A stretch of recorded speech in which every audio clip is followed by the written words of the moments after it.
Bonjour à tous, bonjour Georges. Bonjour Kim. Alors nous allons parler aujourd'hui d'un sujet qui a fait couler un peu d'encre, je dois dire, sur les chats de la Commission et qui concerne le lancement par la DGHR d'une action pilote, un programme destiné aux juniors professionnels.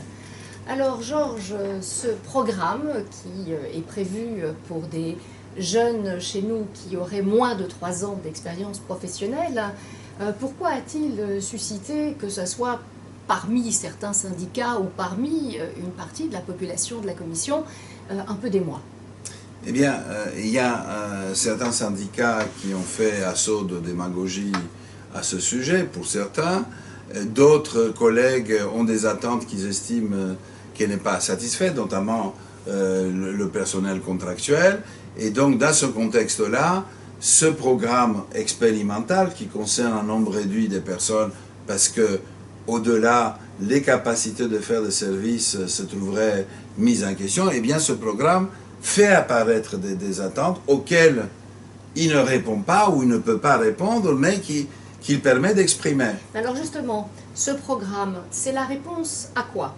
Ce programme n'est pas la réponse à la précarité, et n'est pas du tout la réponse à la précarité. Ce programme se divise en 2 branches.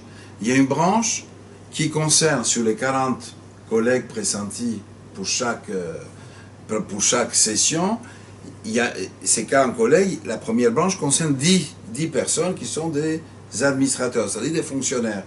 Pour ces collègues-là, ce qu'on recherche, c'est tester de nouveaux parcours professionnels au début des carrières, où on fait faire aux collègues, tous les 6 mois, ou tous les ans, ou tous les 3 mois, des expériences professionnelles dans plusieurs services, des expériences qui sont accompagnées et qui leur permettent par la suite à la fois de mieux connaître l'institution, mieux s'imprégner de la culture européenne qui est indispensable à l'exercice de nos métiers et mieux définir par la suite des parcours professionnels qui pour l'instant sont faits un peu au hasard. Tu passes un concours général, tu trouves un poste, c'est peut-être pas celui que tu voulais et après tu te débrouilles.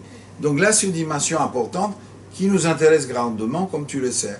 Donc ça c'est donc une première réponse en fait, c'est le talent management en fait. Oui, hein, la première expérience concerne des modes de faire nouveaux pour le talent management et qui sont monnaie courante aussi bien dans le privé que dans le monde syndical ou associatif ou que dans les services diplomatiques, par exemple celui de la Suisse où ils font des choses similaires. Et l'autre branche qui concerne 30 des 40 collègues pressentis pour chaque programme est composée de 10 des agents temporaires, AD moins 3 ans, 10 agents contractuels, groupe de fonction 4, donc des cadres moins de 3 ans, d'expérience professionnelle, et des stagiaires. Voilà. Et cette population-là, ce qu'on essaye de lui faire, c'est d'abord la même chose que pour les fonctionnaires. On teste des parcours à l'entrée. Et ce qu'on essaie de tester à travers la pratique professionnelle, c'est de choisir des populations à partir desquelles on leur fait passer à la fin des 2 ans de programme un concours interne ouvert à d'autres agents temporaires qui leur permettent d'accéder à des postes de fonctionnaires. Alors, ce qui est intéressant de se dire, c'est donc ça serait une autre manière de recruter. C'est une autre manière de recruter, où on essaie de partir des gens de la sélection sur base de CV, des pratiques, des stages et des périodes d'essai, pour ensuite accompagner ce mode de sélection par des concours qui sont tout aussi légitimement, mais qui s'appuient sur une population présélectionnée sur des CV et non pas sur des QCM. Et la sélection de ces catégories de personnes, jusqu'aux fonctionnaires, comporte plusieurs étapes.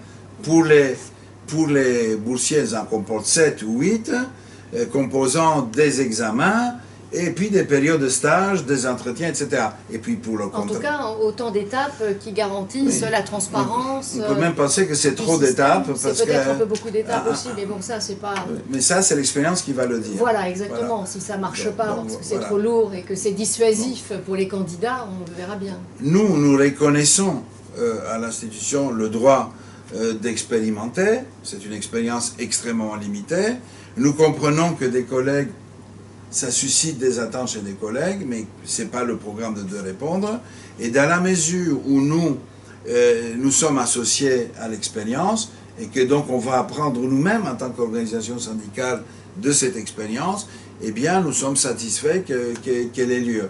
Par ailleurs, comme je disais au début de notre entretien, pour les agents Contratel, cette population de 8000 personnes qui participent grandement à la bonne marche de l'institution, il faut des mesures qui évitent l'aventure qui est l'ouverture du statut, comme certains le préconisent, et la démagogie, et qui concerne des organisations qui n'étaient pas là avant 2014 pour avoir les 2 fois 3 ans et des concours internes, pensaient que c'était impossible, qui était notre combat, et qui maintenant font un saut de propositions juste pour démontrer qu'ils s'occupent des contractuels en essayant d'instrumentaliser un programme qui n'est pas fait pour ça.